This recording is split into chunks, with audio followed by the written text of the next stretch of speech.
बिस्मिल्लाहिर्रहमानिर्रहीम। अस्सलामु अलैकुम बच्चों। पिछले लेक्चर में हम बात कर रहे थे कि प्रोडक्शन और प्राइमरी प्रोडक्शन क्या होती है। तो उसमें मैंने आपको प्रोडक्शन की डेफिनेशन बताई थी कि रेट ऑफ प्रोडक्शन या rate of accumulation of new organic matter और new biomass is called as production. जबकि प्राइमरी प्रोडक्शन वो न्यू ऑर्गेनिक मैटर या न्यू बायोमास की प्रोडक्शन जो प्लांट्स करते हैं उसको हम कहते हैं ये प्राइमरी प्रोडक्शन है। उसकी मैंने कुछ टर्मिनोलॉजीज़ भी आपसे शेयर की थी, एक जीपीपी, एनपीपी और आर एक इक्वेशन की फॉर्म में।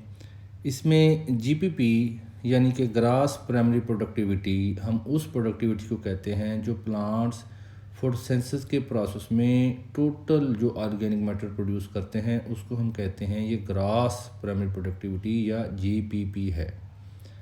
जबकि एनपीपी वो प्रोडक्टिविटी है जो प्लांट्स प्रोड्यूस करते हैं टोटल, उसमें से अगर हम जो प्लांट के अपने रेस्पिरेटरी लॉसेस हैं उसको अगर हम निकाल दें, यानी कि जीपीपी में से आर निकाल दें, तो वो एनपीपी बचती है। सादा लफ्ज़ों में जो प्लांट टोटल बायोमास प्रोड्यूस करता है वो जीपीपी है, और जो अपने जो हमें जो बायोमास हम हार्वेस्ट करते हैं, जो हमें नज़र आता है, या जो प्लांट अपने वेट बढ़ाने में बायोमास इस्तेमाल करता है वो एनपीपी है। प्राइमरी प्रोडक्टिविटी मेजर करने के मैंने आपसे दो मेथड शेयर किए थे, एक था रेट ऑफ फोटोसिंथेसिस और दूसरा है rate of increase in plant biomass. अब रेट ऑफ फोटोसिंथेसिस जो है जब हम मेजर कर रहे होते हैं तो वो बेसिकली हम जीपीपी मेजर कर रहे होते हैं, जबकि अगर हम जो बायोमास में इजाफा है वो मेजर कर रहे होते हैं तो वो बेसिकली एनपीपी है। इसको मैं थोड़ा सा मज़ीद आगे जाके एक्सप्लेन करता हूँ। तो पहला तो है रेट ऑफ फोटोसिंथेसिस। अब फोटोसिंथेसिस की इक्वेशन आप नीचे ज़रा देखें तो इसमें लेफ़्ट साइड पे 6CO2 + 6H2O, जबकि जो आउटपुट है वो 1 मॉलिक्यूल ऑफ ग्लूकोज है और 6 मॉलिक्यूल्स ऑफ ऑक्सीजन है। अब ज़रा गौर से देखें तो इसमें हर ग्लूकोज की मॉलिक्यूल की प्रोडक्शन के लिए 6 कार्बन डाइऑक्साइड के मॉलिक्यूल कंज्यूम हो रहे हैं, जबकि 6 ही मॉलिक्यूल ऑक्सीजन के रिलीज़ हो रहे हैं। और अगर हमने फोटोसिंथेसिस का रेट मेजर करना हो तो हम 1 घंटे में या 24 घंटे में या 1 महीने में या 1 हफ्ते में या 1 साल में हम किसी भी प्लांट का या ग्रुप ऑफ प्लांट्स का या किसी इकोसिस्टम में ये मेजर कर सकते हैं कि उसमें कितनी कार्बन डाइऑक्साइड कंज्यूम हुई या कितनी ऑक्सीजन रिलीज़ हुई। यानी कि अगर हम किसी भी इकोसिस्टम में कार्बन डाइऑक्साइड की कंजम्पशन मेजर करें तो भी हम रेट ऑफ फोटोसिंथेसिस मेजर कर रहे होंगे, या ऑक्सीजन की रिलीज़ मेजर करें तो भी हम फोटोसिंथेसिस की जो है रेट मेजर कर रहे होंगे। दोनों में से कोई एक मेजर कर लें, या CO2 की कंजम्पशन या ऑक्सीजन का रिलीज़, दोनों सूरतों में ही हमारा जो आंसर है वो सेम आएगा और हम फोटोसिंथेसिस मेजर कर रहे होंगे। इसी तरह अगर हम रेस्पिरेशन मेजर कर लें तो हमारी जो इक्वेशन है ऊपर जीपीपी = एनपीपी + आर, तो इसमें तमाम मतलूबा चीज़ें हम जो है वो मेजर कर सकते हैं। अब रेस्पिरेशन जैसे कि आपको मालूम है कि वो फोटोसिंथेसिस का बिल्कुल अपोजिट है।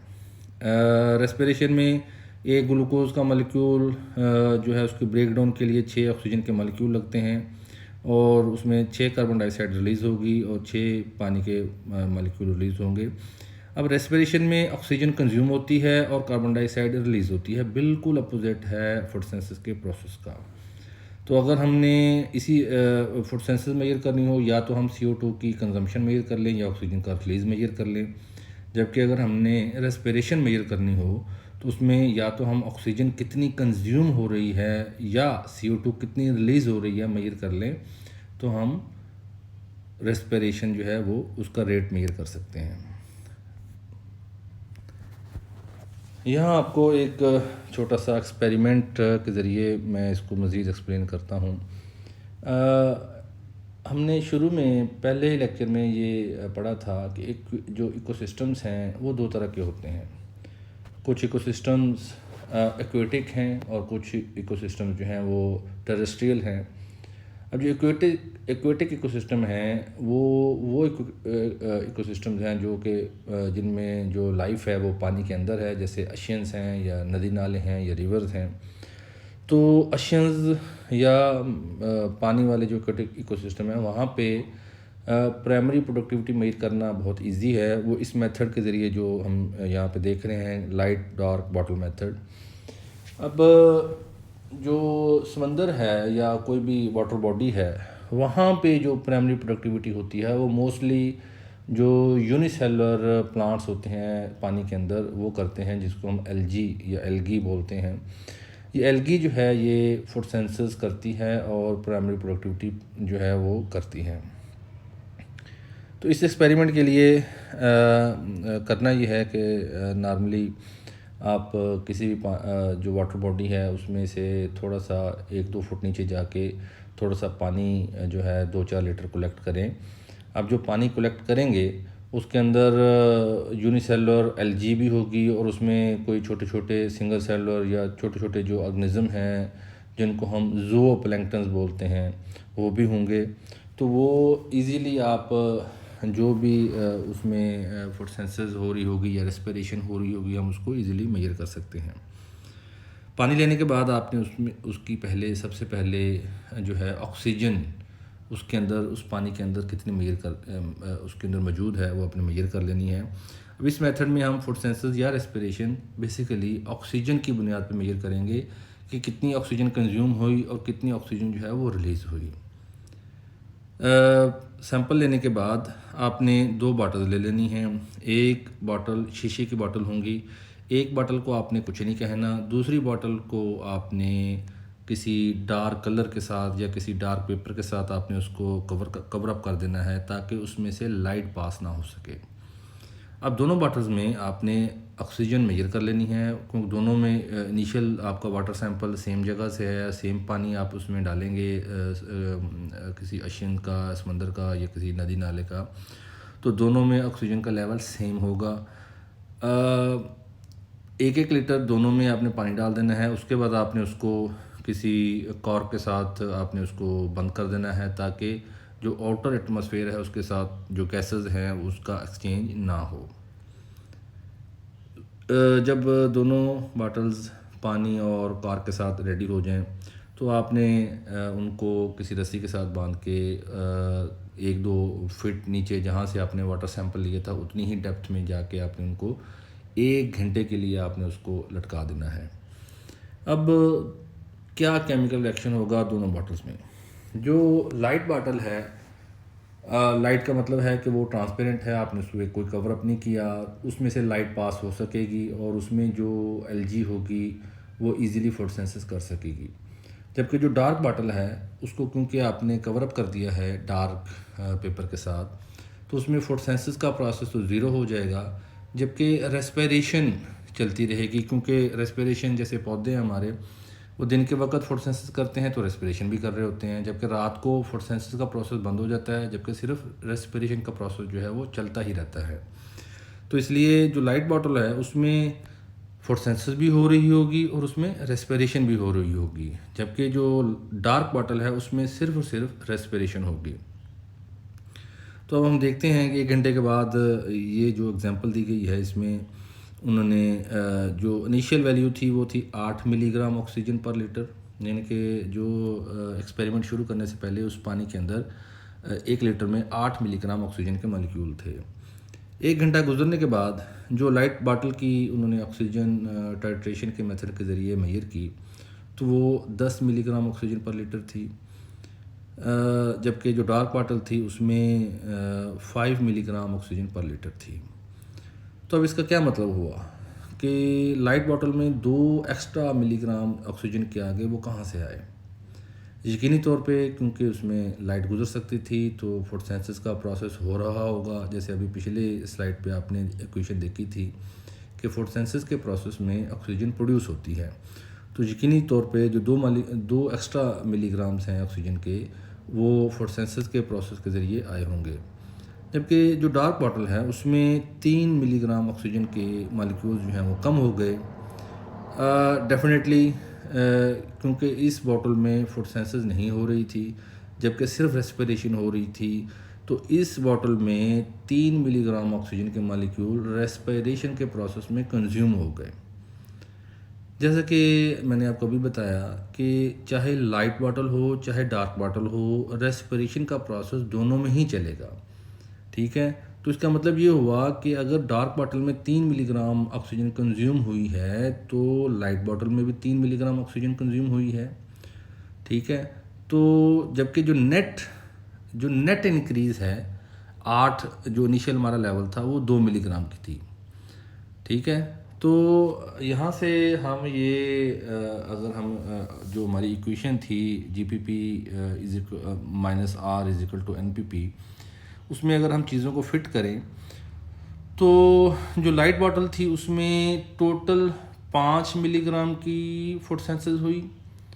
ठीक है, और उसमें से 3 रेस्पिरेशन में कंज्यूम हो गए और 2 एडिशनल जो नेट ऑक्सीजन के मालिक्यूल थे वो ऐड हो गए। ऐड होने के बाद वो 8 जमा 2 10 मिलीग्राम हो गए।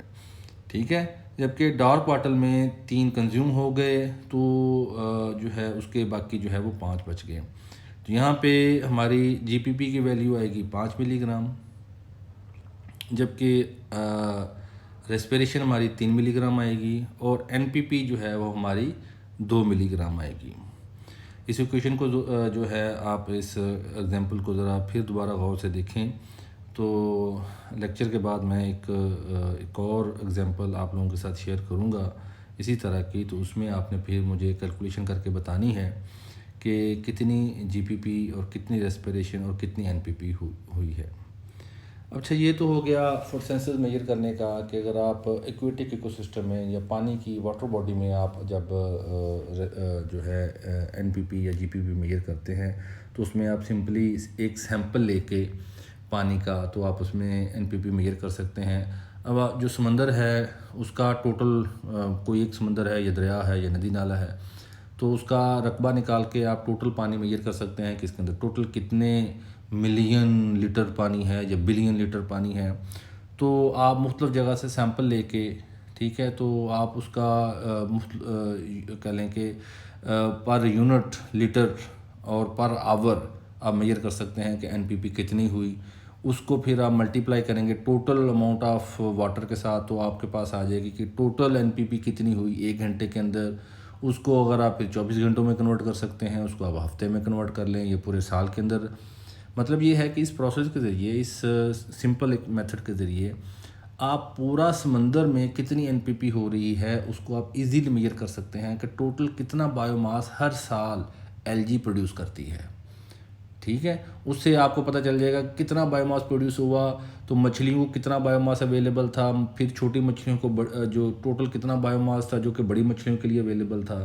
तो इसके ज़रिए हम प्लांट्स की भी और जानवरों की भी जो प्रोडक्टिविटी है वो मेजर कर सकते हैं। ठीक है, फोटोसिंथेसिस के प्रोसेस जो है रेट ऑफ फोटोसिंथेसिस जिसके ज़रिए मेनली तो GPP मेजर होती है, ये हम प्लांट्स जो टेरेस्ट्रियल प्लांट्स हैं, जो खुश्की के प्लांट्स हैं, जैसे हमारी फसलें हैं, जंगलात हैं, हम उसमें भी मेजर कर सकते हैं।